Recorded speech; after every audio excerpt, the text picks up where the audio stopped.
Do they pose a danger or a threat? Well, last year, over 100,000 individuals died of opioid overdose. 95% of all fentanyl overdoses are sourced by crossing the Mexican border into the United States. Gee, that seems like a threat. Don't forget, you've got the 56 plus on the Homeland Security, the terrorist watch list that they've caught. Don't forget that we have hundreds of thousands of people. We don't know who they are, where they're coming from, what their intentions are. And actually, doggone it, it's kind of interesting. A couple of them were recently arrested plotting to assassinate the former president, George W. Bush. And then the last indicia is it purposeful? It is purposeful. It's purposeful on the part of the federal government, which has basically sanctioned this invasion, and it's purposeful.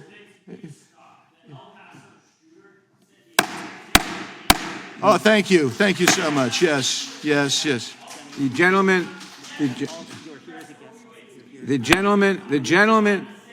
Yeah.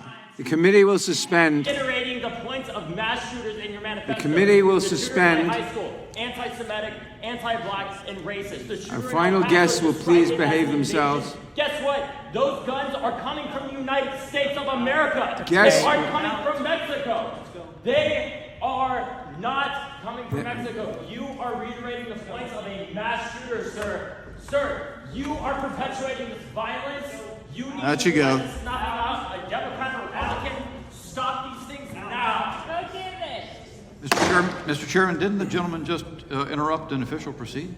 Yeah, that would be Gentlemen, an insurrection gentlemen will under your continue. definition. The gentleman will continue. Thank you. And I was talking about purposefulness, the fourth indicia of an invasion. Purposefulness has been indicated here by the federal government as well as the cartels. You have every indication of an invasion, and you have disarmed. With this bill, you're going to disarm people. You're going to prevent them from defending themselves along the border. Would the gentleman yield? And there are, not just yet, Mr. Chairman. And what happens is you don't deal with it. I deal with it. I deal with it in dealing with my friends, the law enforcement, the farmers, the businesses, the residents along the border. They deal with it. And this bill, this amendment is necessary to allow them to protect themselves. We have people in Arizona who can't leave their house.